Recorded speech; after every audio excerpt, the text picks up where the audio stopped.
방의 절대적인 침묵 속에서 금속 펜촉이 종이 위를 스치는 소리가 날카롭게 울려 퍼졌다. 이수연은 몽블랑 만년필을 내려놓고 진한 파란색 서류 파일을 닫았다. 모든 것이 끝났다. 10년의 결혼 생활, 이 호화로운 저택에서 보낸 10년의 청춘은 이제 차가운 서명 하나로 요약되었다. 그녀는 고개를 들어 한때 자신의 남편이었던 강민호를 쳐다보았다. 그는 마치 1초라도 늦으면 그녀가 마음을 바꿀까 두려운 듯 서둘러 자신의 칸에 서명하고 있었다. 거실 공기는 값비싼 향수와 은밀한 긴장감이 뒤섞인 냄새로 숨막힐 듯했다. 거대한 유리창 밖으로는 화려한 서울의 전경이 지평선까지 펼쳐져 있었고 해질녘 햇살 아래 마천루들이 반짝였다. 하지만 지금 수연에게 그 풍경은 생명 없는 그림일 뿐이었다. 그녀는 방 안을 한번 둘러보았다. 이탈리아에서 수입한 가죽 소파부터 화려한 스와로브스키 크리스털 샹들리에, 대리석 벽에 걸린 수십억 원짜리 추상화에 이르기까지 모든 것이 낯설고 차가웠다. 강민호의 어머니인 황 회장은 1인용 안락의자에 허리를 꼿꼿이 세우고 앉아 비수처럼 날카로운 눈빛으로 수연의 일거수일투족을 꿰뚫어보고 있었다. 그녀는 차를 한 모금 마시며 입가에 만족스러운 미소를 띄었다. 민호 옆에서는 젊은 여배우 윤서희가 승리감을 감추지 못했다.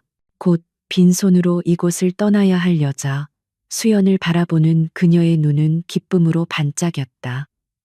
그녀는 소유욕을 드러내며 민호의 팔짱을 끼고 그의 어깨에 머리를 기댔다. 드디어 모든 게 정리됐군. 황 회장이 침묵을 깨며 말했다. 그녀의 목소리에는 항상 다른 사람의 반박을 허용하지 않는 권위가 서려 있었다. 수연아, 순순히 서명하다니 잘했다. 태아그룹이 너를 박대하지는 않을 게다. 그 위자료면 네가 분수를 알고 조용히 산다는 전제하에 평생 평범하게 살기에는 충분할 거다. 그녀의 말은 위자료라는 이름이었지만 사실상 적선이나 다름없는 경고의 말이었다. 수연은 대답하지 않았다. 그녀는 그저 침묵했고 그녀의 눈은 한 점 파문도 잃지 않는 호수처럼 고요했다. 그녀의 기이할 정도의 평온함은 황 회장을 약간 불쾌하게 만들었다. 그녀는 무너지는 모습, 눈물, 애원을 기대했다. 하지만 그녀가 받은 것은 침묵뿐이었다. 그 때문에 그녀의 승리는 본래의 달콤한 맛을 일부 잃어버린 듯했다. 그녀는 윤서희를 힐끗 쳐다보며 전 며느리의 자존심을 완전히 짓밟기 위해 마지막 일격을 가하기로 결심했다. 서희야, 황 회장은 가식적이지만 권력으로 가득 찬 미소를 지으며 말했다. 그동안 고생 많았다. 이제부터는 네가 이 집의 안주인이다. 이 500억짜리 집은 이제 내 것이다.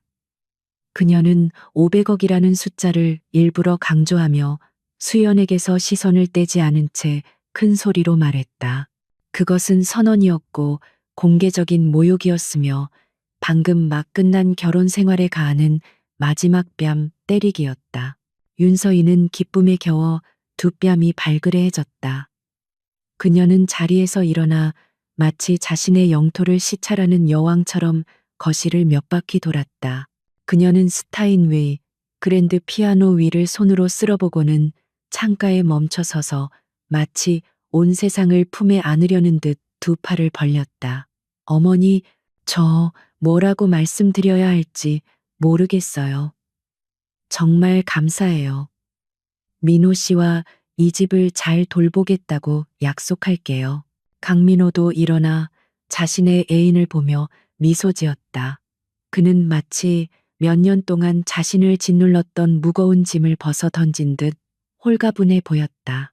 그는 서희에게 다가가 그녀를 껴안고 수연의 바로 앞에서 그녀에게 뜨거운 키스를 퍼부었다. 그에게 이 이혼은 해방이었고 오래전에 실증난 조용하고 지루한 아내 대신 젊고 아름다운 애인과 함께하는 새로운 삶으로 가는 문이었다. 그 환희와 오만함이 가득한 분위기 속에서도 수연은 미동도 없이 앉아 있었다. 그녀는 마치 자신이 버림받는 인물로 나오는 형편없는 연극을 보고 있는 관객 같았다. 하지만 아무도 보지 못했다. 테이블 아래에서 그녀의 두 손이 굳게 맞잡혀 있었다. 고통이나 분노 때문이 아니었다. 전혀 다른 감정을 억누르기 위해서였다. 그것은 기다림이었다. 10년 그녀는 이 순간을 기다려왔다. 10년 그녀는 이 모든 위선을 목격하기 위해 현명한 아내, 순종적인 며느리의 역할을 해왔다. 황 회장이 수연에게 떠나라고 명령하려던 순간 출입구 쪽에서 차분하고 약간 나이 든 목소리가 들려왔다. 회장님, 수연이 이 집에 오기 전부터 20년 이상 이곳에서 일해온 가사도우미 안여사였다. 그녀는 행복했던 초창기부터 이후의 냉담함과 배신까지 모든 것을 지켜보았다.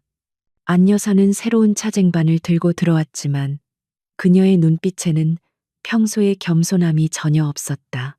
황 회장은 이야기가 끊긴 것에 불쾌한 듯 미간을 찌푸렸다. 무슨 일이야? 우리가 바쁜 거 안 보여? 그녀는 항상 안 여사를 집안의 그림자처럼 신경 쓸 가치도 없는 사람으로 여겼다. 하지만 오늘 그 그림자가 감히 이처럼 중요한 순간에 목소리를 냈다. 그것은 비록 사소했지만 그녀의 권위에 대한 도전처럼 느껴졌다.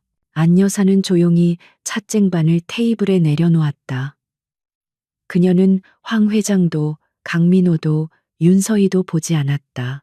그녀의 시선은 오직 이수연에게만 향해 있었고 거기에는 숨기지 않는 존경심이 담겨 있었다.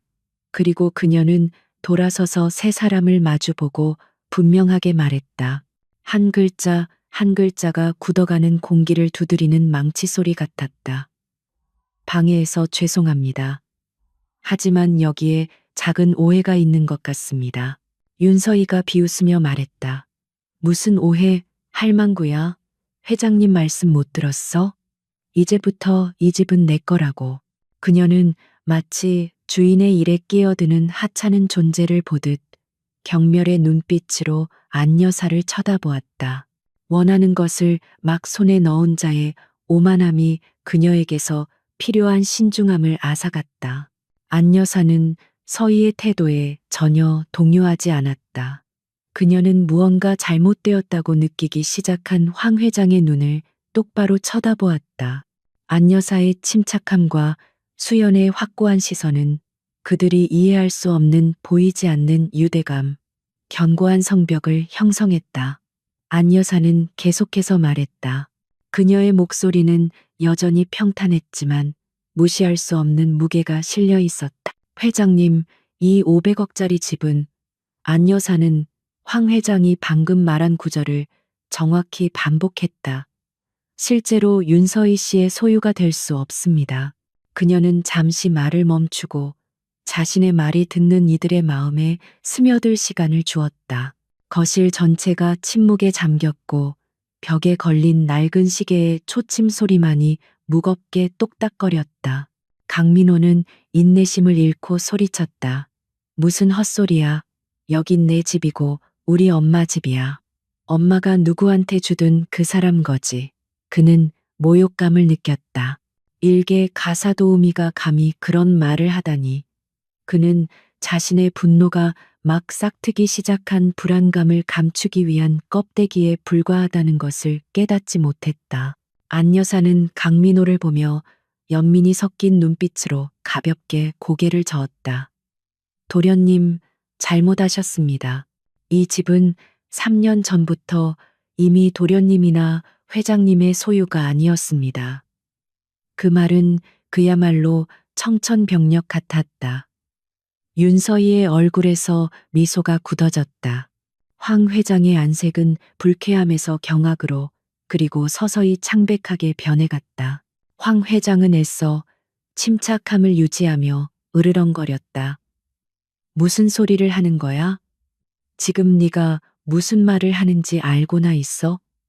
등기부등본은 여전히 민호 이름으로 되어 있어. 늙어서 노망이라도 난 거야? 그녀는 믿을 수 없었다. 그녀는 모든 것을 확인했다. 태아그룹의 법무팀이 모든 자산을 검토했다. 어떤 실수도 있을 수 없었다. 분명히 늙은 가사도우미가 노망이 났거나 아니면 수연의 사주를 받고 분란을 일으키기 위해 헛소리를 하는 것일 터였다.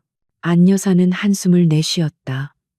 그녀는 이 사람들이 자신 같은 가사도우미의 말을 결코 믿지 않을 것이라는 것을 알았다. 그녀는 천천히 앞치마 주머니에서 휴대폰을 꺼내 몇 번 누른 다음 화면을 황 회장 쪽으로 향하게 하여 테이블 위에 올려놓았다. 화면에는 서울 최고의 로펌의 붉은 직인이 찍힌 문서 사진이 떠 있었다. 그녀는 화면에서 노란색으로 강조 표시된 한 줄을 가리켰다. 회장님, 보시지요. 이것은 3년 전 6월 15일에 서명 및 공증된 부동산 신탁계약서 사본입니다. 그녀는 잠시 말을 멈추고 떨리는 손을 뻗어 휴대폰을 집어드는 황 회장의 눈을 똑바로 쳐다보았다. 그리고 그녀는 마지막 문장을 내뱉었다. 크지 않지만 방 전체를 뒤흔들고 모든 환희를 꺼뜨리고 그 자리에 얼음장 같은 공포를 심기에 충분한 한마디였다. 이 계약에 따라 이 주소지의 부동산에 대한 모든 소유권, 처분권 및 수익권은 완전히 이전되었습니다.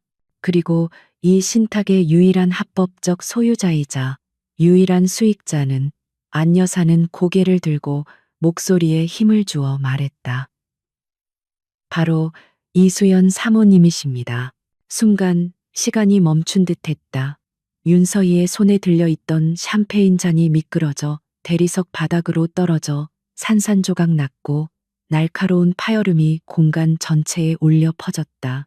황금빛 액체와 유리 조각들이 사방으로 튀었고 마치 그녀의 부유한 꿈이 방금 산산조각 난 것 같았다. 강민호는 입을 벌린 채 말문이 막혀버렸고 눈은 휴대폰 화면과 무서울 정도로 평온하게 앉아있는 수연 사이를 오갔다. 하지만 가장 무서운 것은 황 회장의 얼굴에 나타난 표정이었다. 오만함과 권위는 흔적도 없이 사라졌다. 대신 극도의 공황, 미칠 듯한 불신이 그 자리를 차지했다. 그녀의 눈은 화면 속 문장에 고정되었다가 수연에게로 향했다. 10년 만에 처음으로 그녀는 자신의 전며느리를 경멸이 아닌 진정한 공포의 눈으로 바라보았다. 그녀는 자신이 항상 무시해왔고 방금 집에서 쫓아낸 그 조용한 여자가 사실은 이 모든 것의 진정한 주인이었다는 것을 깨달았다. 오랫동안 순한 양인 줄 알았던 존재가 실은 발톱을 숨긴 늑대였고 그 늑대는 이빨을 드러내기 위해 바로 이 순간을 기다려왔던 것이다. 깨진 샴페인 잔의 파편이 대리석 바닥 위에서 차갑게 빛났다. 그 소란 속에서 이수연의 평온함은 마치 폭풍의 눈처럼 부자연스러울 정도로 고요했다. 그녀의 마음은 10년 전 이 집에 처음 발을 들여놓았던 그날로 거슬러 올라가고 있었다. 그때의 그녀는 사랑에 눈이 멀어 있었고 자신이 선택한 남자가 만들어줄 미래에 대한 희망으로 가득 차 있었다. 월스트리트에서 가장 촉망받던 젊은 금융 분석가, 숫자의 흐름 속에서 제국의 흥망성쇠를 읽어내던 천재는 강민호의 미소 앞에서 자신의 모든 것을 기꺼이 내려놓았다. 결혼 초 민호는 다정했다. 그는 수연의 명석한 두뇌를 칭찬했고 그녀의 경력을 존중한다고 말했다. 하지만 그 말은 텅 빈 메아리에 불과했다. 황 회장의 그림자 아래서 민호의 본성은 서서히 드러났다. 그는 어머니의 꼭두각시였고 스스로 결정을 내리는 법이 없었다. 수연이 사업에 대해 조언이라도 하려 하면 그는 당신은 여자가 알바 아니야라거나 어머니께서 알아서 하실 거야라는 말로 그녀의 입을 막았다. 그녀의 날카로운 지성은 점차 쓸모없는 장식품으로 전락했다. 환멸이 찾아온 것은 결혼 3년 차에 어느 늦은 밤이었다. 민호는 술에 취해 비틀거리며 서재로 들어왔고 중요한 서류라며 가방을 던져두고는 그대로 침실에서 잠이 들었다. 호기심에 가방을 열어본 수연은 태아그룹의 자회사와 관련된 비밀 계약서를 발견했다. 그녀의 분석가적 본능이 즉시 깨어났다. 복잡한 숫자와 법률 용어들 속에서 그녀는 명백한 분식회계와 비자금 조성의 흔적을 발견했다. 심장이 얼어붙는 것 같았다. 이것은 단순한 경영상의 편법이 아니라 명백한 범죄였다. 그날 밤 수연은 잠을 이루지 못했다. 배신감과 두려움이 그녀를 덮쳤다. 그녀가 사랑했던 남자는 어디로 갔는가? 그녀가 몸담은 이 화려한 성은 과연 무엇으로 지어진 것인가? 그녀는 두 가지 선택지 앞에 섰다. 모든 것을 폭로하고 이 지옥을 떠나거나 혹은 침묵하고 순응하며 사는 것이다. 하지만 그녀는 제3의 길을 선택했다. 바로 복수였다. 그러나 섣부른 복수는 공멸을 의미할 뿐이었다. 그녀에게는 시간과 계획 그리고 완벽한 무기가 필요했다. 그날 이후 이수연은 완벽한 아내이자 며느리를 연기하기 시작했다. 그녀는 화려한 사교계에 꽃이 되는 대신 집안일에만 몰두하는 순종적인 여자로 자신을 위장했다. 그녀의 지성은 남편의 넥타이를 고르거나 저녁 식사 메뉴를 정하는 데에만 쓰이는 것처럼 보였다. 황 회장은 그런 그녀를 보며 만족스러워했고 민호는 아내가 더 이상 자신에게 귀찮은 조언을 하지 않는다는 사실에 안도했다. 그들은 자신들이 직접 암사자의 발톱과 이빨을 뽑고 목줄을 채웠다고 착각했다. 하지만 어둠 속에서 수연은 전혀 다른 사람이었다. 그녀는 민호가 무심코 버리는 서류 조각들을 모으고 그의 컴퓨터에 몰래 키로거 프로그램을 설치했다. 그가 서재에서 나누는 비밀스러운 통화 내용을 녹음하고 그가 만나는 사람들의 신원을 파악했다. 그녀의 머릿속에서는 태아그룹의 불법적인 자금 흐름과 내부 거래, 정경유착의 거대한 지도가 그려지고 있었다. 10년 동안 모은 자료는 태아라는 거대한 제국을 단번에 무너뜨릴 수 있는 핵폭탄과도 같았다. 이 거대한 계획에서 그녀의 유일한 동맹은 바로 안여사였다. 안여사는 황 회장 집안의 산증인이었다. 그녀는 황 회장이 어떻게 남편의 죽음 이후 회사를 장악했는지, 그리고 그 과정에서 얼마나 많은 사람들을 짓밟았는지 모두 지켜보았다. 그녀는 또한 수연이 이 집안에 들어와 어떻게 시들어가는지를 안타깝게 바라보았다. 수연은 안 여사를 하인으로 대하지 않고 언제나 따뜻한 인간으로 존중해 주었다. 안 여사의 아들이 억울한 누명을 쓰고 법적 문제에 휘말렸을 때 변호사 비용을 몰래 대주고 해결해 준 것도 수연이었다. 안 여사는 수연의 진심에 감동했고 기꺼이 그녀의 눈과 귀가 되어주기로 결심했다. 그녀는 집안의 다른 하인들로부터 정보를 얻어냈고 황 회장과 민호의 대화를 엿듣고 수연에게 전달했다. 그녀의 충성심은 단순한 고용 관계를 넘어선 깊은 신뢰와 연대감에서 비롯된 것이었다. 수연이 없었다면 그녀의 아들은 지금쯤 감옥에 있었을 것이다. 안 여사에게 수연은 은인이었고 그녀를 위해서라면 어떤 위험도 감수할 수 있었다. 3년 전 계획의 정점을 찍을 순간이 왔다. 수연은 태아그룹이 해외 조세피난처를 이용한 역외 탈세 혐의로 세무조사를 받을 위기에 처했다는 정보를 입수했다. 그녀는 이것을 기회로 삼았다. 그녀는 며칠 밤낮으로 법률 서적을 파고들어 누구도 의심하지 않을 완벽한 계획을 세웠다. 그녀는 민호에게 접근해 만약의 사태에 대비해 가장 가치 있는 자산인 이 집을 외부의 위험으로부터 보호해야 한다고 설득했다. 그녀는 복잡한 금융용어와 법률 조항을 섞어가며 이 집을 신탁으로 전환하면 세무조사나 기업의 채무 문제로부터 안전하게 지킬 수 있다고 설명했다. 그녀의 설명은 너무나 전문적이고 논리적이어서 금융에 무지한 민호는 감탄할 뿐이었다. 그는 자신의 똑똑했던 아내가 마침내 자신을 위해 머리를 쓰는 것이라고 착각했다. 그는 아내가 내민 수십 장의 서류에 의심 없이 서명했다. 그 서류의 핵심 조항, 즉 신탁의 유일한 수익자가 이수연 자신이라는 사실은 복잡한 문장들 사이에 교묘하게 숨겨져 있었다. 그 후 3년 동안 수연은 마지막 퍼즐 조각들을 맞춰 나갔다. 그녀는 민호가 윤서희와 본격적으로 바람을 피우도록 방치했다. 그들의 분류는 그녀에게 이혼의 명분을 주었고 대중의 동정을 살 수 있는 완벽한 무기가 될 터였다. 그녀는 고통스러웠지만 더 큰 목표를 위해 모든 감정을 억눌렀다. 그녀의 심장은 이미 오래전에 얼어붙어 오직 복수라는 불꽃만이 차갑게 타오르고 있었다. 그리고 마침내 오늘 이혼 서류에 서명하는 순간 10년 동안 준비해온 거대한 연극의 막이 올랐다. 황 회장과 민호, 그리고 윤서희의 조롱과 경멸은 이 연극의 클라이맥스를 장식하는 배경음악에 불과했다. 그들은 자신들이 승리했다고 믿었지만 사실은 수연이 짜놓은 거대한 체스판 위에서 속수무책으로 움직이는 말에 지나지 않았다. 안 여사의 마지막 한마디는 바로 체크메이트를 알리는 선언이었다.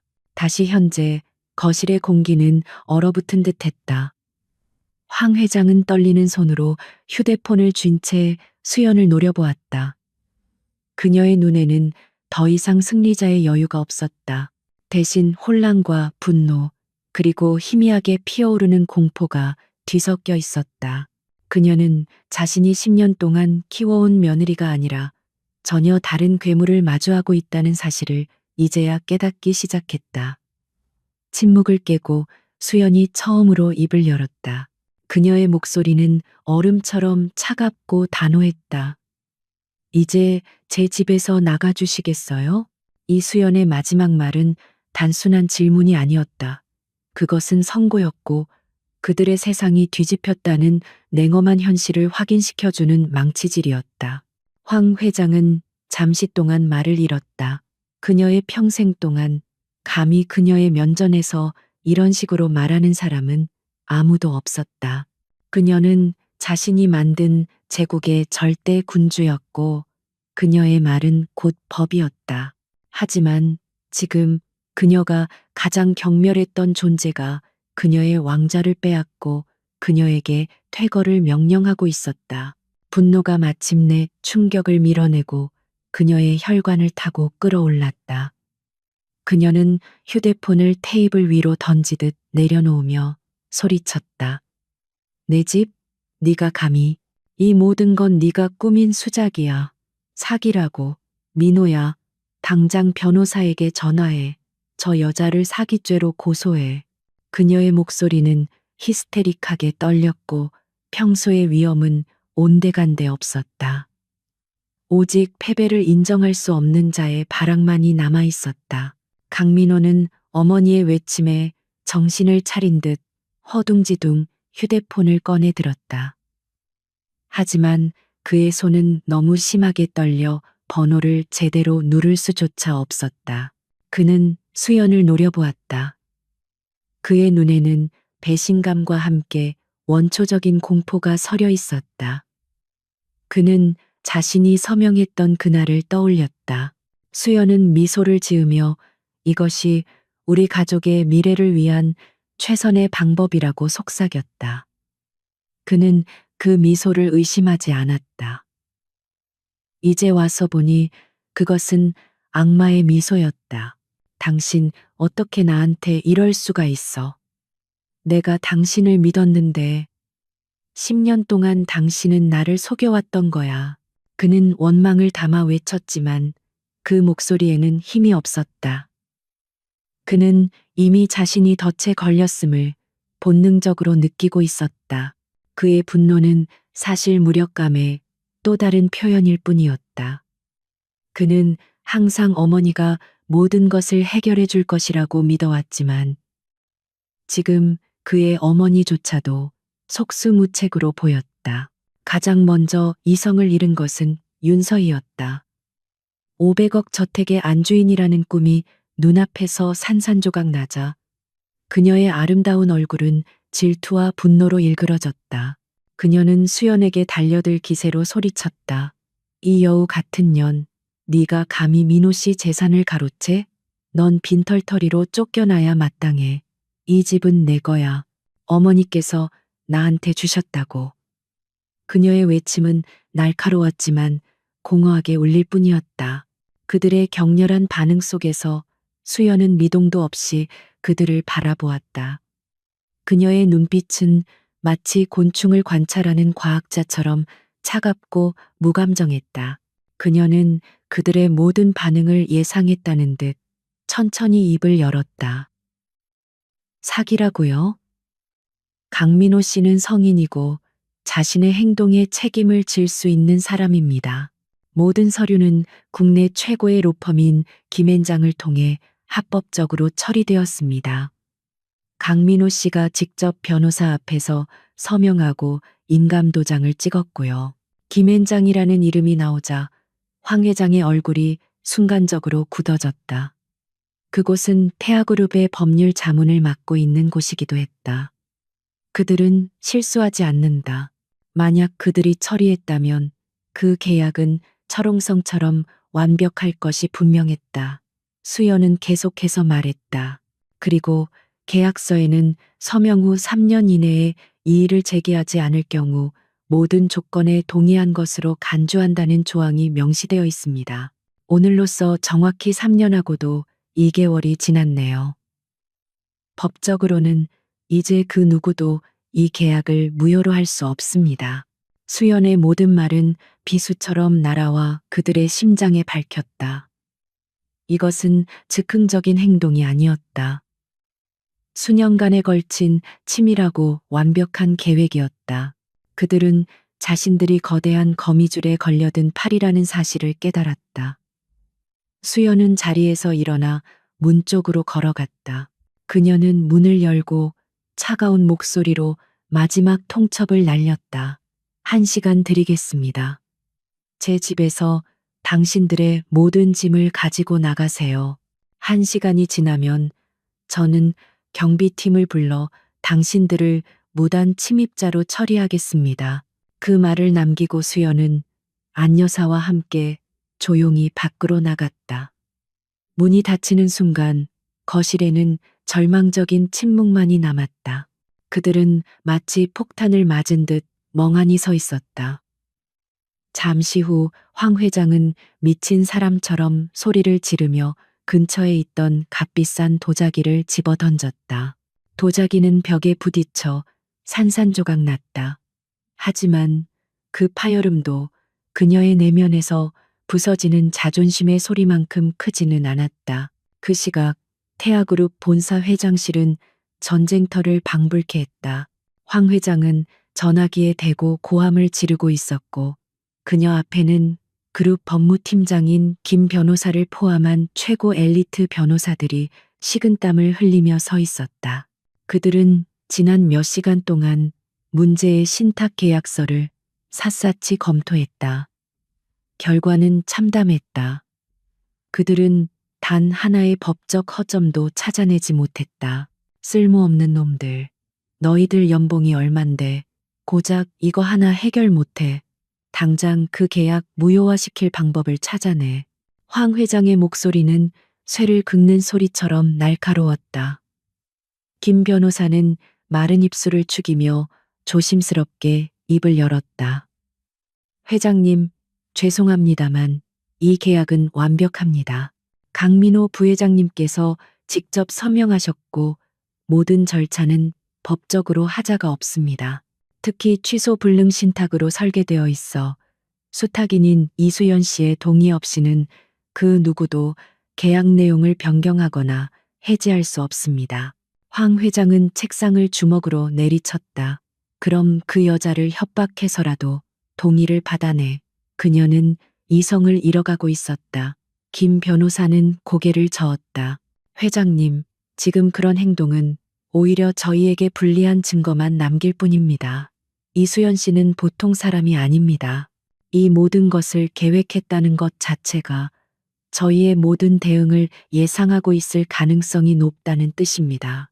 그의 말은 냉정한 현실이었다.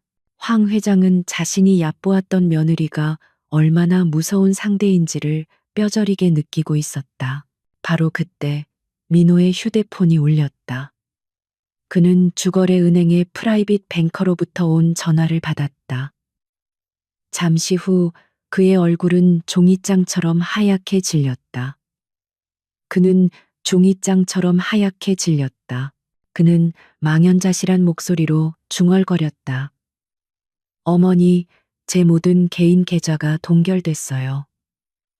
신용카드도 모두 정지됐고요. 수연의 공격은 집에서 그치지 않았다. 그녀는 이혼 합의서에 명시된 재산분할 청구권을 근거로 법원에 가압류 신청을 했고 법원은 이를 즉시 받아들였다. 그녀는 민호의 돈줄을 완벽하게 차단해버린 것이다. 이 소식은 마지막 남은 희망의 불씨마저 꺼뜨렸다. 돈이 없으면 강민호는 아무것도 아니었다. 윤서인은 그 소리를 듣자마자 민호에게 달려들어 그의 멱살을 잡았다. 뭐라고요? 계좌가 동결돼? 그럼 내 명품백은, 우리 유럽 여행은? 당신 나한테 약속했잖아. 이 무능한 인간아. 그녀의 입에서 사랑의 속삭임 대신 저주가 쏟아져 나왔다. 그녀는 강민호라는 인간이 아니라 그의 돈과 배경을 사랑했던 것이다. 민호는 서의를 뿌리치고 이번에는 어머니에게 화살을 돌렸다. 어머니, 이게 다 어머니 때문이에요. 어머니가 저 여자를 제대로 관리했어야죠. 어떻게 이런 일이 벌어질 때까지 아무것도 모르실 수가 있어요? 그는 모든 책임을 남에게 떠넘기고 있었다. 자신이 서류에 서명했다는 사실은 까맣게 잊은 듯했다. 황 회장은 아들의 어리석음과 애인의 천박함에 치를 떨었다. 그녀는 두 사람의 뺨을 한 대씩 후려쳤다. 닥치지 못해. 이 멍청한 놈, 계집 하나에 홀려서 집까지 넘겨주고 이제 와서 누구 탓을 해. 그리고 너 같은 싸구려 계집애 때문에 우리 집안이 이 꼴이 됐어. 당장 내 눈앞에서 사라져. 그들의 관계에 첫 번째 균열이 생기기 시작했다.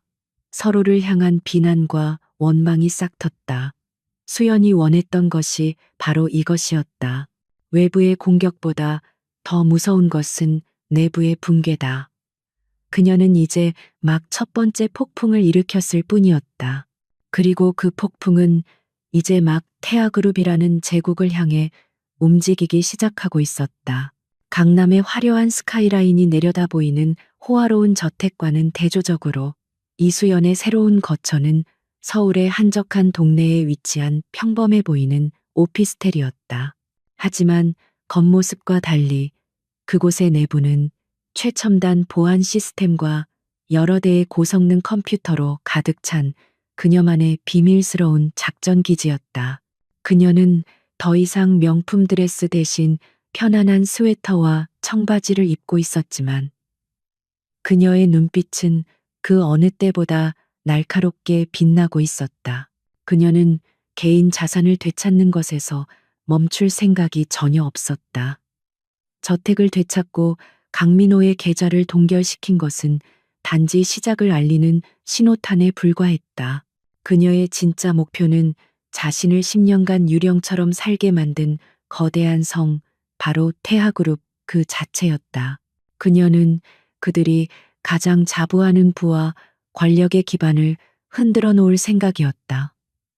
그녀는 10년간 모아온 방대한 자료가 담긴 암호화된 하드 드라이브를 열었다. 그 안에는 태하그룹의 추악한 역사가 고스란히 담겨 있었다. 그녀는 첫 번째 공격 대상을 신중하게 골랐다. 너무 큰 사건은 처음부터 상대에게 경각심을 주고 모든 방어 체계를 가동하게 만들 것이다. 반면 너무 작은 사건은 아무런 타격을 주지 못할 것이다. 그녀에게는 적당한 파급력을 가지면서도 태아그룹의 도덕성에 흠집을 낼 수 있는 정교하게 계산된 한 방이 필요했다. 그녀의 마우스 커서가 5년 전에 한 인수합병 파일에서 멈췄다. 미래바이오 인수건이었다. 당시 미래바이오는 유망한 신약 기술을 가진 작은 벤처기업이었다. 태아그룹의 건설 자회사인 태아건설은 미래바이오의 연구소 부지 주변 땅을 헐값에 매입하기 위해 지역 정치인과 결탁하여 개발 계획에 대한 거짓 정보를 흘렸다. 이후 고의적으로 자금난을 유발시켜 미래바이오의 주가를 폭락시킨 뒤 헐값에 회사를 통째로 집어삼켰다. 그 과정에서 미래바이오의 창업주는 모든 것을 잃고 절망 속에서 스스로 목숨을 끊었다. 이 모든 추악한 진실은 철저히 묻혔고 세상은 이를 성공적인 MA 사례로만 기억했다. 수연은 이 사건과 관련된 내부 보고서, 이메일, 그리고 민호가 무심코 서재에서 했던 통화 녹음 파일까지 모든 증거를 하나의 파일로 묶었다. 하지만 그녀는 이 증거를 검찰이나 주류 언론에 넘기지 않았다. 그랬다가는 태아그룹의 막강한 힘에 의해 사건이 덮이거나 변질될 가능성이 높았다. 그녀는 더 효과적인 방법을 선택했다. 그녀는 대기업의 비리를 전문적으로 파헤치는 것으로 유명한 인터넷 언론 팩트파인더의 박준서 기자에게 익명으로 제보하기로 결정했다. 그는 한 번 물면 절대 놓지 않는 진돗개 같은 기자로 정평이 나 있었다. 수연은 여러 개의 가상 사설망, VPN과 토르 브라우저를 통해 자신의 IP 주소를 완벽하게 숨긴 채 박준서 기자에게 암호화된 파일을 전송했다. 이메일에는 단 한 줄의 문장만 적혀 있었다. 진실은 침몰하지 않습니다. 그리고 그녀는 컴퓨터를 끄고 조용히 기다렸다. 그녀가 던진 작은 돌멩이가 거대한 호수에 어떤 파문을 일으킬지 지켜보기 위해서였다. 이틀 후 파문은 예상보다 훨씬 크게 일어났다. 팩트 파인더의 헤드라인은 단독 태아그룹 5년 전 미래바이오 인수 과정서 비리 의혹 정경유착과 주가 조작 정황 포착이라는 자극적인 제목으로 장식되었다. 박준서 기자는 수연이 보낸 자료를 바탕으로 치밀하게 기사를 작성했다. 기사에는 구체적인 날짜, 관련 인물의 이니셜, 그리고 조작된 회계 자료의 일부까지 포함되어 있었다. 이것은 단순한 의혹 제기가 아니라 명백한 증거를 기반으로 한 폭로였다. 기사가 터져 나오자마자 주식시장은 즉각적으로 반응했다. 개장과 동시에 태아그룹의 주가는 5% 이상 급락했다. 투자자들 사이에서 불안감이 퍼져나갔고 매도 주문이 쏟아졌다. 5%는 그룹 전체의 규모에 비하면 작은 수치일 수 있었지만 단 한 번도 흔들린 적 없었던 태아제국에 균열이 가기 시작했다는 상징적인 신호였다. 태아그룹 본사 회장실의 분위기는 그야말로 살얼음판이었다. 황 회장은 자신의 태블릿 PC에 떠 있는 기사를 노려보며 분노로 온몸을 떨고 있었다. 그녀 앞에 선 홍보팀장과 법무팀장은 고개를 숙인 채 감히 숨도 제대로 쉬지 못했다. 이게 대체 어떻게 된 일이야?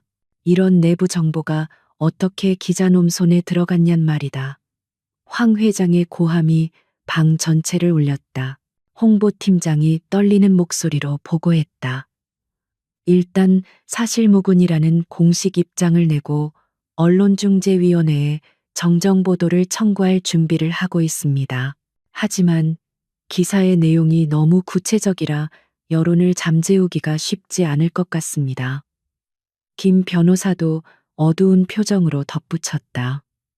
내부 유출이 확실합니다. 이 정도로 상세한 자료는 최고 위급 임원 외에는 접근이 불가능합니다. 당장 내부 감사를 시작해서 유출자를 색출해야 합니다. 황 회장은 눈을 감았다.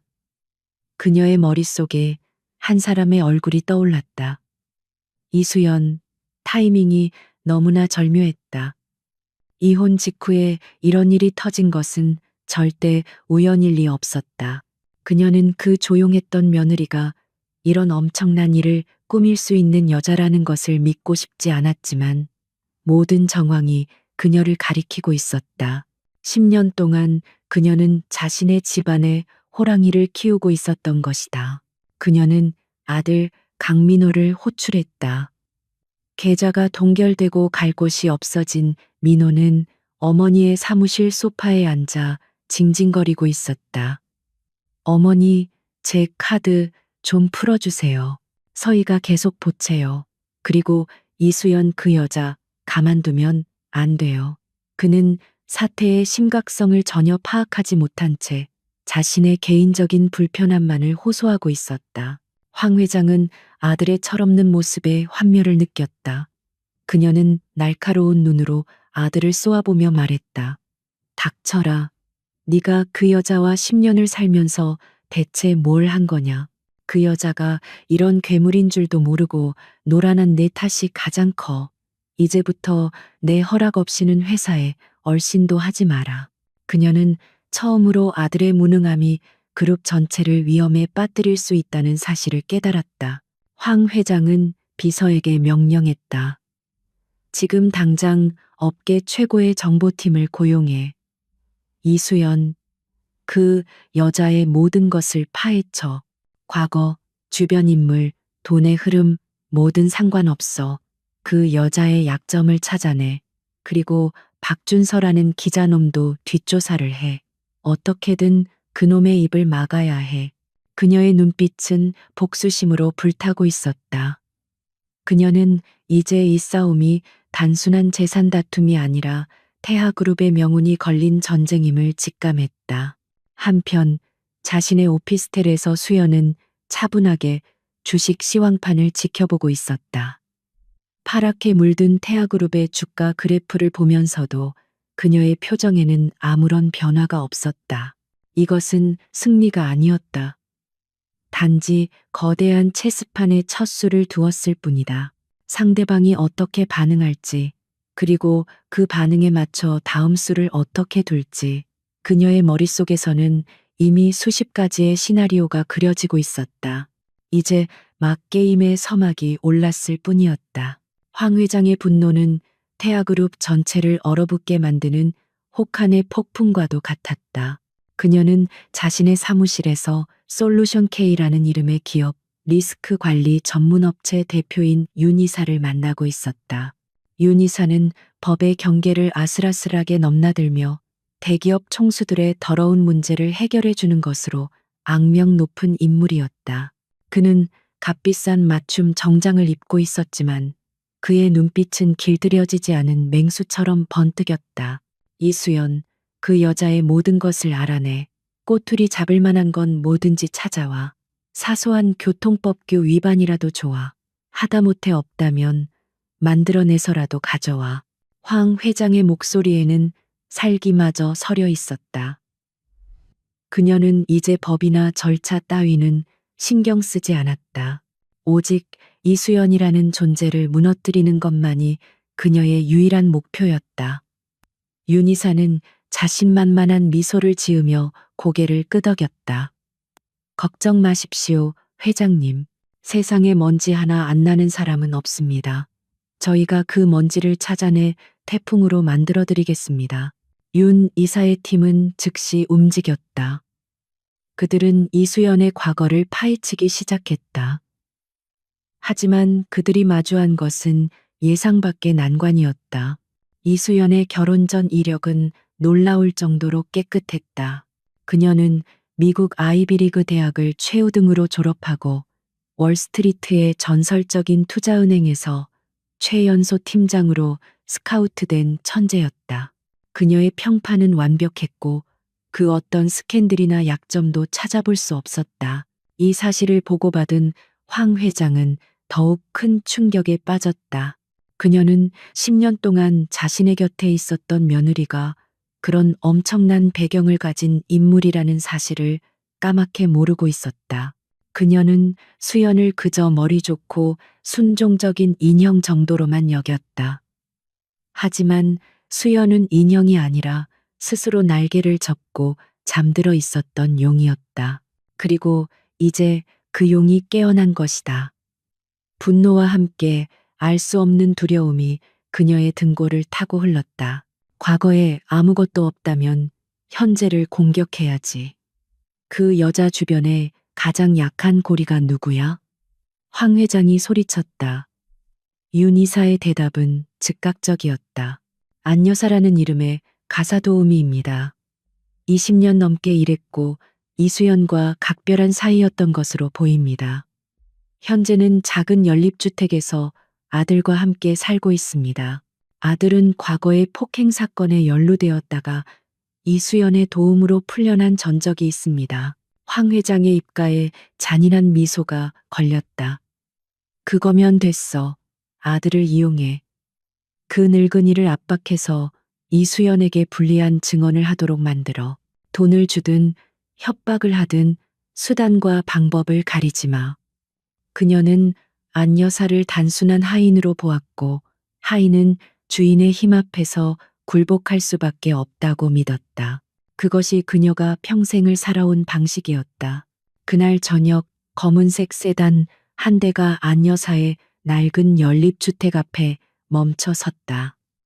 건장한 남자 2명이 차에서 내려 그녀의 집 문을 두드렸다. 안 여사는 문을 열고 그들을 보았을 때 이미 모든 것을 예상하고 있었다는 듯 침착한 표정이었다. 그녀는 두려워하는 기색 없이 그들을 집 안으로 들였다. 집 안은 좁고 낡았지만 정갈하게 정돈되어 있었다. 무슨 일로 오셨습니까? 안 여사가 차분하게 물었다.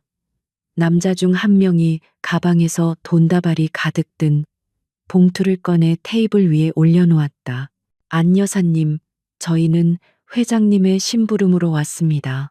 이수연 씨가 지난 10년간 집안에서 어떻게 지냈는지, 누구와 연락했는지, 혹시 이상한 행동은 없었는지 사실대로만 말씀해 주시면 됩니다. 이건 작은 성의의 표시입니다. 안 여사는 돈 봉투를 쳐다보지도 않고 고개를 저었다. 드릴 말씀 없습니다. 사모님은 제게 은인 같은 분이십니다. 그녀의 단호한 태도에 남자의 표정이 굳어졌다. 그는 협박조로 말을 바꿨다. 은인이라 아드님도 그렇게 생각할까요? 듣자 하니 얼마 전에 겨우 합의하고 나왔다던데 상대방이 마음을 바꿔서 다시 고소라도 하면 일이 복잡해질 겁니다. 저희가 조금만 손을 쓰면 아드님은 당장 내일이라도 다시 경찰서에 불려갈 수 있습니다. 남자는 안 여사가 겁에 질려 애원할 것이라고 예상했다. 하지만 안 여사는 오히려 희미하게 미소를 짓는 것처럼 보였다. 그녀는 탁자 밑에 숨겨두었던 작은 버튼을 조용히 눌렀다. 그녀의 집 안 곳곳에 설치된 초소형 카메라와 녹음 장치가 남자들의 얼굴과 목소리를 선명하게 담고 있었다. 이 모든 것은 수연이 미리 준비해둔 함정이었다. 그녀는 황 회장이 안 여사를 가만두지 않을 것이라고 정확히 예측했던 것이다. 안 여사는 일부러 목소리를 떨며 말했다. 제발, 우리 아들은 건드리지 말아주세요. 제가 뭘 하면 되겠습니까? 그녀의 연기는 완벽했다.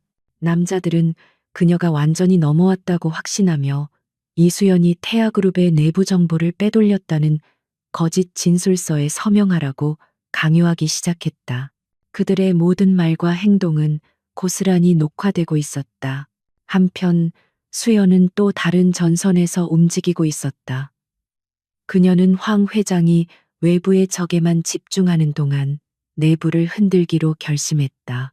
그녀는 자신이 가지고 있던 내부 정보를 이용해 미래바이오 건의 정보 유출자가 사실은 그룹 내 2인자인 전무라인이라는 암시를 담은 익명의 투서를 만들어 태아그룹 감사팀에 보냈다.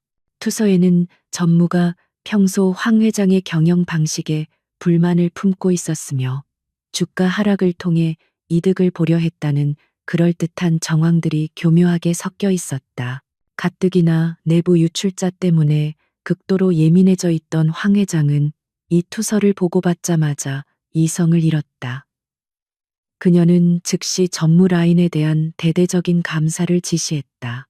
의심은 의심을 낳았고 태아그룹 내부는 순식간에 서로를 믿지 못하는 불신의 지옥으로 변해갔다. 황 회장의 충신들과 전무의 세력 간에 보이지 않는 전쟁이 시작되었다. 황 회장은 자신의 적이 이수연 한 명이 아니라 바로 옆에 있는 부하 직원들이라고 착각하기 시작했다. 윤 이사의 팀이 빈손으로 돌아와 안 여사를 협박한 것이 오히려 역으로 증거만 잡혔다는 사실을 보고했을 때 황 회장은 분노를 터뜨릴 기력조차 없었다. 그녀는 자신이 보이지 않는 거대한 늪에 빠져들고 있음을 느꼈다. 발버둥 칠수록 더 깊이 가라앉는 늪이었다. 이수연은 정면으로 싸우는 대신 안개를 피우고 함정을 파서 상대방이 스스로 무너지게 만들고 있었다. 황 회장이 보낸 반격의 화살은 허공을 갈랐고 오히려 자신의 진영에 더 큰 혼란만 가져왔을 뿐이었다. 이수연이 일으킨 작은 불씨는 꺼지지 않고 오히려 들불처럼 번져나가고 있었다. 팩트파인더의 기사는 다른 언론사들에 의해 끊임없이 인용되었고 증권가의 정보지들은 태아그룹의 내부 분열 가능성에 대한 소문을 퍼뜨렸다. 주가는 소폭 하락한 상태에서 좀처럼 회복될 기미를 보이지 않았다. 그것은 마치 건강해 보이던 거인의 몸속에서 발견된 작은 종양과도 같았다. 모두가 그것이 악성일지 양성일지 숨죽이며 지켜보고 있었다. 이 불안정한 상황을 예리한 눈으로 지켜보는 한 남자가 있었다. 그의 이름은 박진우. 10년 전 그는 혁신적인 IT 기술을 보유한 대형 테크라는 유망한 중소기업의 대표였다. 하지만 그의 기술을 탐낸 황 회장의 계략에 휘말려 회사는 공중분해되었고 그는 하루아침에 모든 것을 잃었다. 황 회장은 그의 특허 기술을 헐값에 가로채 태아그룹의 신성장 동력으로 삼았다. 박진우에게 황 회장은 단순한 경쟁자가 아니라 인생을 송두리째 파괴한 원수였다. 지난 10년간 그는 절망 속에서 무너지지 않았다. 그는 조용히 재기했고 작은 투자 회사를 차려 상당한 부를 축적했다. 하지만 그의 마음속 복수의 불꽃은 단 한순간도 꺼진 적이 없었다. 그는 태아라는 철옹성에 균열이 생기기만을 기다려왔다. 그리고 마침내 이수연의 이혼과 연이어 터진 미래바이오 사건은 그에게 신호탄과도 같았다. 그는 직감했다. 누군가 성벽 안에서 문을 열려고 하고 있다는 것을. 박진우는 자신의 비서에게 지시했다. 이수연, 전태아그룹 강민호 부회장의 아내. 그녀에 대해 알아볼 수 있는 모든 것을 알아보게. 이혼 시점부터 현재 거처까지. 하지만 절대 들켜서는 안 돼. 그는 수년간 복수를 준비하며 자신만의 정보망을 구축해왔다. 며칠 후 비서는 이수연이 이혼과 동시에 500억대 저택의 소유권을 되찾았으며 현재는 보안이 철저한 오피스텔에 칩거하고 있다는 사실을 보고했다. 퍼즐 조각들이 맞춰지기 시작했다. 박진우는 모든 사건의 배후에 이수연이 있다는 것을 확신했다. 그녀는 희생자가 아니었다. 그녀는 복수의 화신이었다. 그는 그녀에게 접촉하기로 결심했다. 그는 자신의 변호사를 통해 수연 측에 조심스럽게 메시지를 전달했다. 태아그룹에 대해 공동의 이해관계를 가진 사람이 만나 뵙고 싶어 합니다. 수연은 제안을 받고 며칠간 깊이 고민했다. 그녀는 혼자서 모든 것을 계획했지만 태아라는 거대한 골리앗과 싸우기 위해서는 다윗의 돌팔매만으로는 부족할 수 있다는 것을 알고 있었다. 특히 자금력과 외부의 지원 세력은 그녀에게 가장 부족한 부분이었다. 그녀는 상대방의 신원을 철저히 조사한 후 마침내 만남에 응했다. 그녀는 이것이 기회일 수도 있지만 동시에 함정일 수도 있다는 사실을 경계하며 만반의 준비를 했다. 약속 장소는 강남의 한적한 골목에 위치한 고급 한정식 집의 밀실이었다. 수연은 약속 시간보다 10분 먼저 도착해 주변을 살폈다. 방 안에는 도청 장치가 없었고 비상시를 대비한 탈출로도 확보되어 있었다. 잠시 후 박진우가 방으로 들어섰다. 그는 50대 초반으로 보였지만 잘 관리된 모습과 차가운 눈빛에서 범상치 않은 내공이 느껴졌다. 두 사람은 말없이 서로를 탐색했다. 서로의 눈빛 속에서 동족을 발견한 맹수들처럼 먼저 입을 연 것은 박진우였다. 그는 어떤 서론도 없이 본론으로 들어갔다. 박진우라고 합니다. 아마 대영테크라는 이름은 들어보셨을 겁니다. 수연의 눈빛이 미세하게 흔들렸다. 그녀는 태아그룹의 자료를 분석하면서 대영테크 사건에 대해서도 이미 파악하고 있었다. 그것은 황 회장의 잔인함을 보여주는 대표적인 사례 중 하나였다. 저는 당신이 팩트 파인더 기사의 제보자라고 생각합니다. 수연은 긍정도 부정도 하지 않은 채 차분한 목소리로 되물었다. 그렇게 생각하시는 근거는 무엇입니까? 그녀는 아직 자신의 패를 보여줄 생각이 없었다. 박진우는 쓴웃음을 지었다. 황 회장이라는 여자는 외부의 적에게는 철저하지만 내부의 배신에는 의외로 둔감한 구석이 있습니다. 10년간 그녀의 곁에서 모든 것을 지켜본 당신만큼 완벽한 내부자는 없겠죠. 저는 10년간 그 여자가 무너지기만을 기다려왔습니다. 당신은 제가 10년간 기다려온 바로 그 사람입니다. 그의 목소리에는 깊은 원한이 서려 있었다. 수연은 그가 진심이라는 것을 알 수 있었다. 그녀는 경계를 조금 풀고 물었다. 그래서 저에게 원하시는 것이 무엇입니까? 박 대표님? 박진우는 기다렸다는 듯이 말했다. 동맹을 원합니다. 이수연 씨, 당신은 태아의 심장을 먹게 할 비수를 가지고 있습니다. 하지만 그 비수를 찌르기 위해서는 성문을 부술 공성 무기가 필요할 겁니다. 제가 그 공성 무기가 되어드리겠습니다. 그는 가방에서 태블릿 PC를 꺼내 수연 앞으로 밀었다. 화면에는 그의 투자 회사 자금 현황이 떠 있었다. 유동 가능한 자금만 해도 3천억 원이 넘었다. 수연의 어떤 공격에도 태아그룹이 자금력으로 방어할 것을 예상했던 그녀에게는 너무나도 절실한 실탄이었다. 이것만으로는 부족하겠지요. 박진우는 작은 USB 하나를 더 꺼내 테이블 위에 올려놓았다. 이 안에는 10년 전 황 회장이 당시 정보통신부 고위 관료에게 뇌물을 건네고 대영테크에 정부 지원금을 막아버렸다는 증거가 담겨 있습니다. 당시 뇌물을 전달했던 비서의 증언 녹취 파일과 해외 계좌로의 송금 내역까지 전부 다요. 수연은 숨을 삼켰다. 이것은 그녀가 가지고 있던 내부 비리 자료들과는 차원이 다른 것이었다. 이것은 태아그룹의 뿌리 깊은 부패와 범죄의 역사를 증명할 수 있는 결정적인 한 조각이었다. 그녀의 자료가 태아의 현재를 공격하는 무기라면 박진우의 자료는 태아의 과거를 단죄할 망치였다. 수연은 박진우를 바라보았다.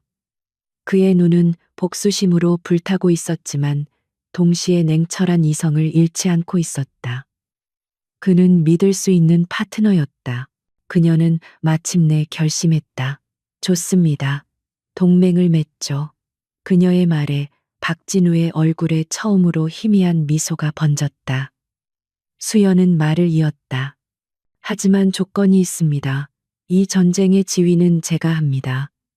박 대표님은 저의 전략에 따라 움직여 주셔야 합니다.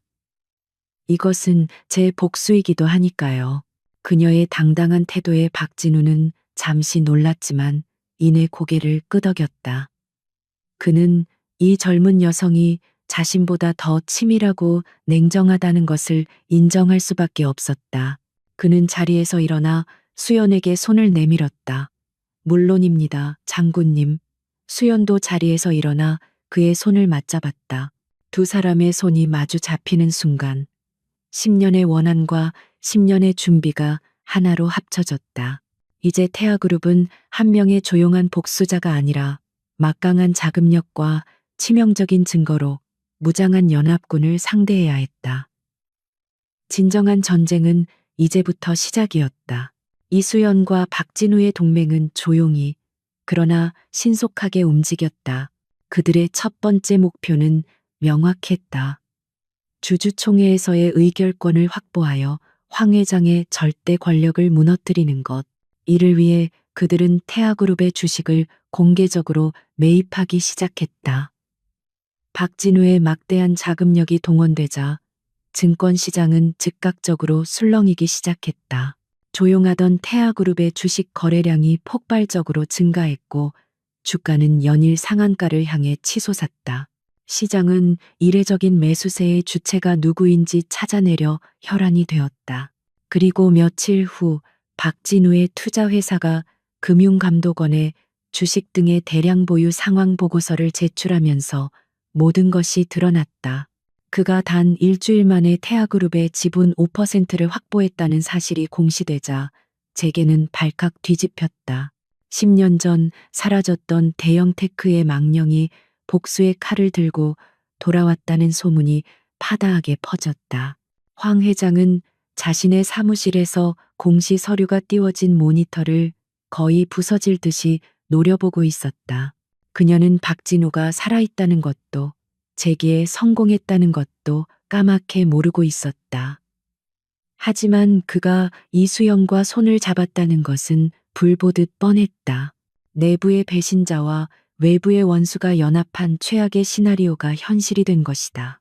이것은 단순한 주가 조작이나 정보 유출과는 차원이 다른 경영권 자체를 위협하는 정면 도전이었다.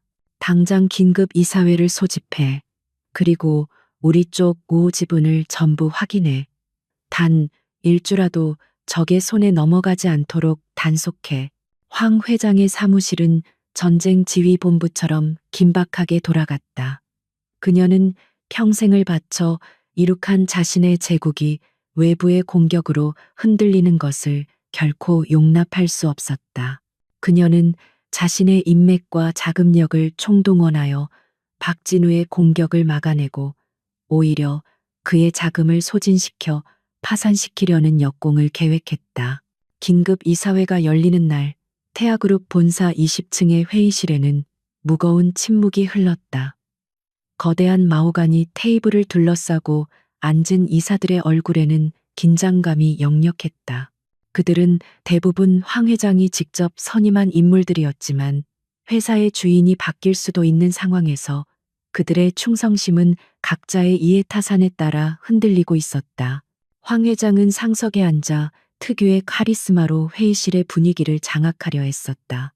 회의가 시작되고 재무 담당 이사가 현재의 주가 상황과 적대적 M&A 가능성에 대해 보고하고 있을 때 회의실 문이 열리고 초대받지 않은 손님이 등장했다.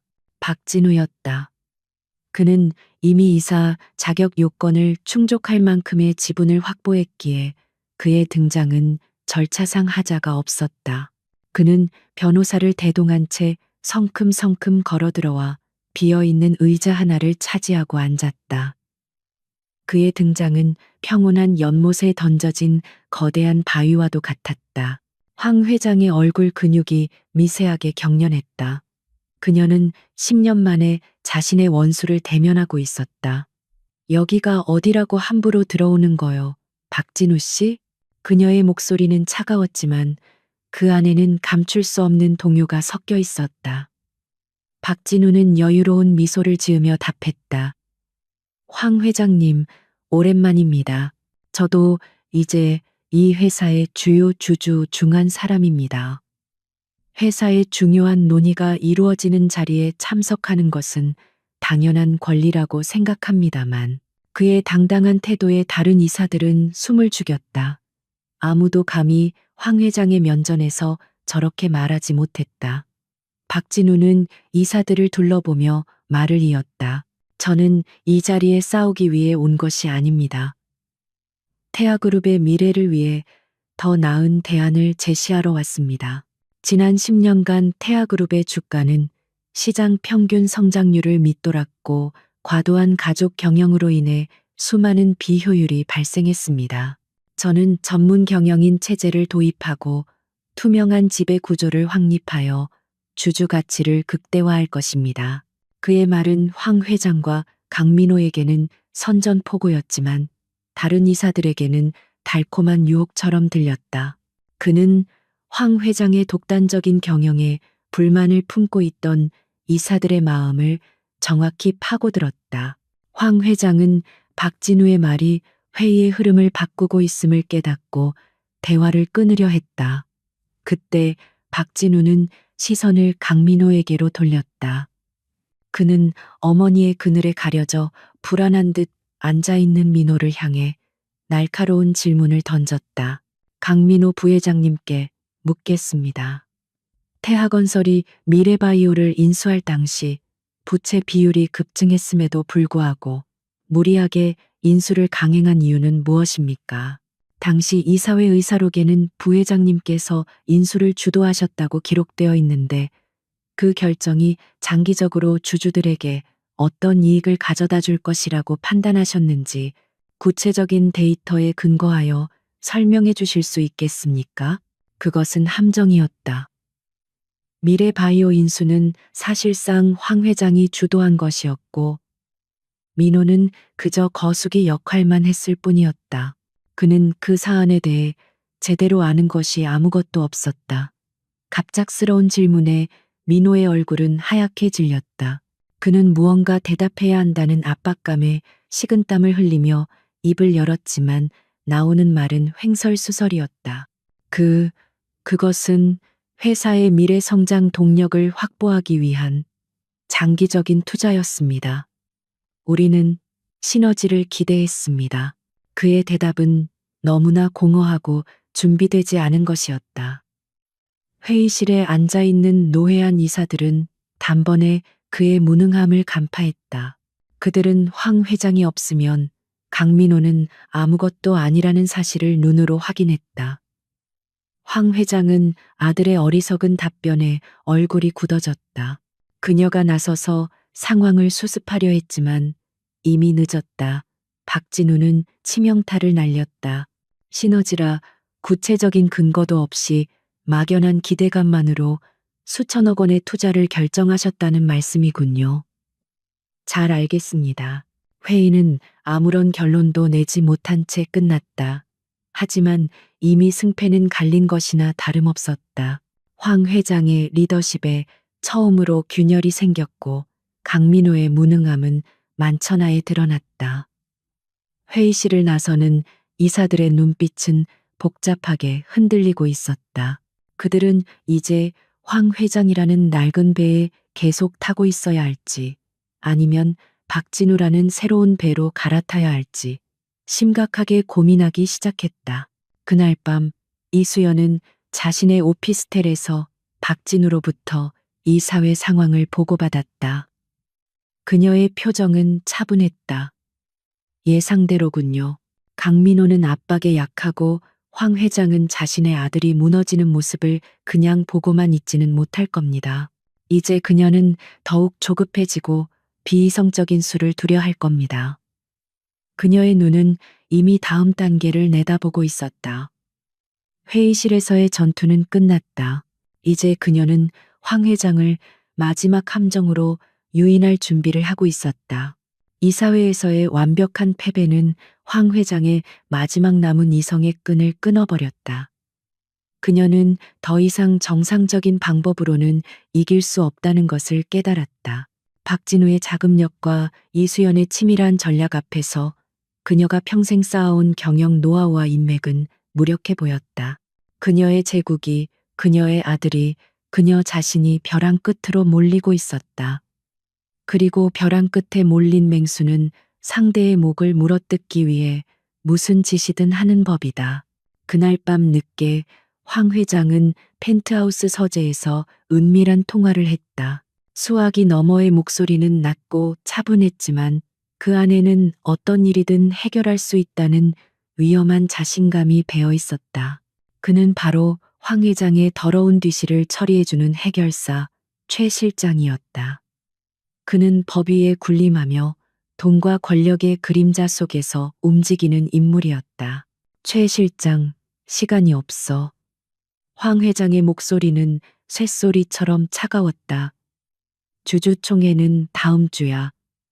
그 전에 이수연을 처리해야 해. 어떻게 처리해드릴까요, 회장님? 사고로 위장해드릴 수도 있습니다만, 최 실장의 목소리는 감정 한 점 없이 건조했다. 황 회장은 잠시 고민했다. 물리적인 제거는 너무 위험하고 흔적이 남는다. 그녀에게는 더 확실하고 합법적으로 보이는 방법이 필요했다. 그녀는 이수연을 사회적으로 매장시키고 법의 이름으로 그녀의 손발을 묶어버리고 싶었다. 아니, 더 깨끗한 방법이 필요해. 그 여자를 산업 스파이 및 주가 조작 혐의로 엮어넣어. 최 실장은 잠시 말이 없다가 이내 나지막이 웃었다. 알겠습니다. 증거가 필요하겠군요. 황 회장은 단호하게 말했다. 증거는 만들면 되는 거잖아. 그게 최 실장이 할 일이야. 태아그룹의 RD 자료 몇 개를 경쟁사로 빼돌린 것처럼 꾸며 박진우의 자금으로 주가를 교란시킨 것처럼 보이게 만들어 검찰 내 우리 쪽 사람에게 연결해 줄 테니 주주총회 직전에 긴급 체포 영장을 발부받도록 해. 그 여자가 주총에 나타나지 못하게만 하면 돼. 작전은 즉시 실행에 옮겨졌다. 최 실장의 해킹팀은 이수연의 오피스텔 보안망을 뚫는 대신 태아그룹의 내부 서버에 거짓 흔적을 심었다. 그들은 이수연의 과거 노트북 IP 주소와 유사한 대역을 이용하여 마치 그녀가 외부에서 기밀 자료를 다운로드한 것처럼 보이게 만들었다. 동시에 그들은 박진우의 투자 회사가 주식을 매입한 패턴을 교묘하게 분석하여 정상적인 지분 확보가 아닌 단기 시세 차익을 노린 불법적인 시세 조종 행위처럼 보이는 보고서를 위조했다. 이 모든 조작된 증거들은 황 회장과 유착 관계에 있던 부패한 검사에게 전달되었다. 검사는 사건의 중대성을 이유로 이례적으로 신속하게 체포영장을 청구했다. 법원은 제출된 서류상의 증거만으로 영장을 발부했다. 이수연을 옥죄는 거대한 법의 그물이 던져진 것이다. 한편 이수연의 오피스텔에서는 주주총회를 위한 마지막 준비가 한창이었다. 그녀와 박진우 그리고 변호인단은 밤을 새워가며 프레젠테이션 자료를 검토하고 예상 질문에 대한 답변을 시뮬레이션하고 있었다. 박진우는 창밖을 바라보며 불안한 듯 말했다. 이상할 정도로 조용하군. 황 회장 같은 사람이 이대로 순순히 물러날 리가 없는데 그의 오랜 경험이 폭풍전의 고요함을 경고하고 있었다. 수연은 노트북 화면에서 눈을 떼지 않은 채 담담하게 대답했다. 그녀는 분명 마지막 카드를 준비하고 있을 겁니다. 가장 더럽고 가장 비열한 카드겠죠. 하지만 걱정 마세요. 저 역시 그녀가 어떤 카드를 낼지 예상하고 그에 대한 대비를 해두었으니까요. 그녀의 침착함에 박진우는 조금 안심했지만 불안감을 완전히 떨칠 수는 없었다. 수연은 잠시 자리를 비워 안 여사에게 전화를 걸었다. 그녀의 목소리는 낮고 신중했다. 안 여사님, 이제 때가 된 것 같습니다. 제가 말씀드렸던 보험을 준비해 주세요. 그리고 바로 그 순간이었다. 오피스텔의 현관문이 거칠게 열리며 검찰 수사관이라고 신분을 밝힌 남자들이 들이닥쳤다. 그들의 손에는 차가운 금속빛의 수갑과 압수수색 영장이 들려 있었다. 수십 명의 수사관들이 순식간에 사무실을 장악하고 모든 컴퓨터와 서류를 압수하기 시작했다. 박진우와 변호사들이 거세게 항의했지만 수사관들은 영장을 보여주며 막무가내로 일을 진행했다. 수사 책임자로 보이는 검사가 수연에게 다가와 차가운 목소리로 말했다. 이수연 씨, 당신을 산업기술보호법 위반 및 자본시장법 위반 혐의로 긴급 체포합니다. 당신은 묵비권을 행사할 수 있고 변호인을 선임할 권리가 있습니다. 그의 말은 사형 선고처럼 사무실 전체에 울려 퍼졌다. 모든 것이 멈춘 듯 했다. 주주총회를 불과 이틀 앞둔 시점이었다. 모두가 경악하고 당황하는 와중에 오직 이수연만이 표정 변화 없이 담담했다. 그녀는 저항하지 않았다. 오히려 모든 것을 예상했다는 듯한 눈빛으로 검사를 바라보았다. 그녀는 순순히 두 손을 내밀었다. 차가운 수갑이 그녀의 손목에 채워지는 순간 그녀의 눈은 창밖을 향했다. 길 건너편 카페 창가에 앉아 이쪽을 바라보며 희미하게 고개를 끄덕이는 안여사의 모습이 그녀의 시야에 들어왔다. 수연은 수사관들에게 끌려가면서 박진우를 향해 나지막이 그러나 분명하게 말했다. 계획대로 진행하세요. 그녀의 목소리에는 두려움이나 절망이 아닌 절대적인 확신이 담겨 있었다. 그 시각 자신의 펜트하우스에서 황 회장은 최 실장으로부터 이수연이 체포되었다는 보고를 받았다. 그녀의 입가에 마침내 진정한 승리의 미소가 번졌다. 그녀는 와인잔을 들어 올리며 창밖의 야경을 내려다보았다. 그녀의 눈에는 이틀 뒤에 열릴 주주총회에서 모든 것을 되찾고 자신의 제국을 굳건히 지켜내는 자신의 모습이 그려지고 있었다. 그녀는 자신이 둔 생사를 가르는 한 수가 완벽하게 성공했다고 믿어 의심치 않았다. 그녀는 몰랐다. 그것이 사실은 그녀 스스로 자신의 무덤을 파는 마지막 삽질이었다는 것을. 태아그룹의 임시 주주총회가 열리는 그랜드 컨벤션홀은 수백 명의 주주, 기관 투자자, 그리고 기자들로 가득 차 숨막히는 긴장감이 감돌았다. 이수연의 체포 소식은 이미 하루 전 모든 언론의 헤드라인을 장식했고 주총의 결과는 사실상 결정된 것이나 다름없었다. 모두가 황 회장의 압도적인 승리를 예상하고 있었다. 그녀가 어떻게 반대 세력을 제거하고 자신의 왕좌를 지켜냈는지에 대한 이야기는 앞으로 재계에서 전설처럼 회자될 터였다. 황 회장은 어깨를 꼿꼿이 편 채 승리자의 여유로운 미소를 지으며 단상에 올랐다. 그녀의 옆에는 불안한 기색을 감추지 못하는 강민호가 꼭두각시처럼 서 있었다. 황 회장은 마이크를 잡고 좌중을 둘러보았다. 그녀의 눈빛에는 자신의 제국을 지켜낸 군주의 오만함이 가득했다. 존경하는 주주 여러분, 오늘 이 자리는 태하그룹의 미래를 결정하는 매우 중요한 자리입니다. 최근 우리 그룹을 흔들려는 불순한 세력의 시도가 있었습니다만 정의는 언제나 승리하는 법입니다. 그녀는 이수연과 박진우를 기업 사냥꾼이자 범죄자로 매도했다. 그녀는 이수연이 그룹의 기밀을 빼돌려 주가를 조작하려 한 파렴치한 배신자이며 사법부의 현명한 판단으로 그녀의 음모가 저지되었다고 열변을 토했다. 그녀의 연설은 너무나 당당하고 설득력이 있어서 몇몇 주주들은 고개를 끄덕이며 동조했다. 모든 것이 그녀의 시나리오대로 완벽하게 흘러가고 있었다. 의결권을 위임받은 직원들이 투표 용지를 집계하기 시작했고 황 회장의 연임이 확정되는 것은 시간 문제처럼 보였다. 바로 그 순간 장내 뒤쪽에서 침착하지만 단호한 목소리가 울려 퍼졌다. 잠깐만, 회장님. 모든 사람의 시선이 목소리의 주인공에게로 향했다. 박진우였다. 그는 변호인단과 함께 자리에 앉아 있었다. 그의 얼굴에는 패배자의 절망 대신 알 수 없는 확신이 서려 있었다. 황 회장은 미간을 찌푸리며 경멸적으로 말했다. 박진우 씨, 범죄자의 동업자가 아직도 할 말이 남았소? 경비원들, 저 사람을 당장 끌어내. 경비원들이 박진우에게 다가가려던 찰나 그가 손을 들어 제지하며 말했다. 회장님, 투표 전에 주주들은 진실을 알 권리가 있습니다.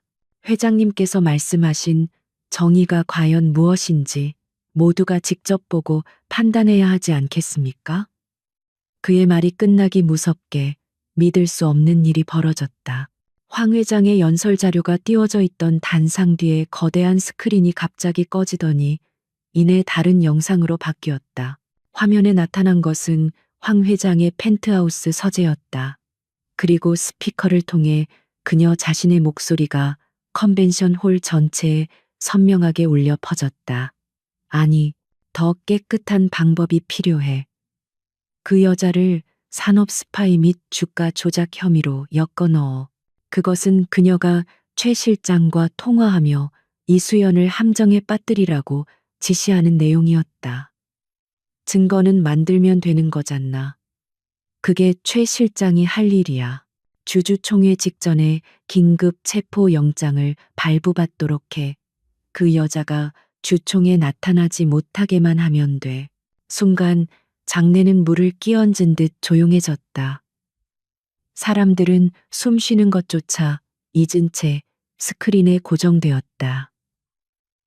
그들의 눈앞에서 존경받는 여성 경영인이 자신의 며느리였던 사람을 파멸시키기 위해 증거를 조작하고 검찰 권력을 남용하라고 지시하는 추악한 범죄의 현장이 생중계되고 있었다.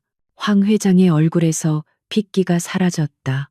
그녀의 입이 벌어졌지만 아무 소리도 나오지 않았다. 그녀는 미친 사람처럼 스크린을 향해 소리쳤다. 꺼, 당장 저거 꺼. 저건 조작이야. 음모라고. 하지만 그녀의 발악은 영상 속 자신의 목소리에 묻혀버렸다. 영상은 최 실장이 조작된 증거를 만드는 과정, 부패한 검사와 접촉하는 장면까지 적나라하게 보여주었다. 이 모든 것은 안 여사가 수연의 지시에 따라 황 회장의 서재에 몰래 설치해둔 초소형 카메라와 도청 장치에 의해 녹화된 것이었다. 그것이 바로 수연이 말했던 보험의 실체였다. 영상이 끝나자 장내는 아수라장으로 변했다. 기자들의 카메라 플래시가 미친 듯이 터졌고 주주들은 경악과 분노에 찬 목소리로 술렁이기 시작했다. 강민호는 다리가 풀린 듯 그 자리에 주저앉아 어머니, 이게 대체 라며 넋나간 사람처럼 중얼거렸다. 황 회장의 제국은 바로 그녀 자신의 목소리에 의해 무너져 내리고 있었다. 이것이 끝이 아니었다. 박진우는 단상으로 성큼성큼 걸어 올라가 마이크를 잡았다. 그는 10년 전 대형 테크 사건의 진실이 담긴 USB를 스크린에 연결했다. 황 회장이 어떻게 정부 관료에게 뇌물을 주고 그의 회사를 파산시키고 기술을 강탈했는지에 대한 모든 증거가 만천하에 공개되었다. 뇌물을 전달했던 비서의 생생한 증언과 해외 계좌 송금 내역이 스크린에 뜨자 사람들은 경악을 금치 못했다. 이것은 한 기업의 비리가 아니라 우리 사회의 근간을 뒤흔드는 거대한 부패의 카르텔이었다. 바로 그때 컨벤션 홀의 모든 문이 동시에 열리며 수십 명의 검찰 수사관들이 쏟아져 들어왔다. 하지만 그들은 이수연을 체포했던 부패한 검사의 팀이 아니었다. 그들은 대검찰청 특수부 소속의 엘리트 수사관들이었다. 안 여사가 증거 영상을 주총 장소로 보내는 동시에 특수부에도 제보했던 것이다. 특수부 부장검사가 단상으로 올라와 황 회장과 강민호 앞에 섰다. 그는 차가운 목소리로 체포 영장을 낭독했다. 황 회장, 강민호, 특정경제 범죄 가중처벌 등에 관한 법률 위반, 증거인멸 교사, 뇌물 공여, 주가 조작 공모 혐의로 당신들을 체포합니다. 수갑이 황 회장의 손목에 채워지는 순간 그녀는 모든 것을 잃었다는 절망감에 비명을 질렀다. 그녀가 평생을 바쳐 쌓아 올린 철옹성은 불과 몇 분 만에 모래성처럼 허무하게 무너져 내렸다. 황 회장과 그녀의 아들 그리고 동조했던 이사들이 줄줄이 연행되어 나가는 혼란의 와중에 컨벤션 홀의 정문이 조용히 열렸다. 이수연이 변호사와 함께 안으로 들어섰다. 그녀는 더 이상 죄수복 차림이 아니었다. 단정하고 세련된 정장을 입은 그녀의 모습은 그 어떤 승리의 선언보다도 강렬했다. 그녀는 조금의 동요도 없는 차분한 눈빛으로 무너진 제국의 잔해를 바라보았다. 장내의 모든 소음이 거짓말처럼 멎었다. 수많은 카메라 플래시가 이제 새로운 주인공을 향해 터지기 시작했다. 복수는 끝났다. 이제 심판의 시간이 시작된 것이다. 몇 달의 시간이 흘렀다. 대한민국을 떠들썩하게 만들었던 태아그룹 게이트는 대중의 기억 속에서 서서히 잊혀가고 있었지만 그 폭풍이 남긴 흔적은 역사의 한 페이지에 깊이 새겨졌다. 법의 심판은 엄정했다. 황 회장은 증거 조작, 뇌물 공여, 배임, 횡령 등 수십 가지 혐의가 모두 유죄로 인정되어 무기징역을 선고받았다.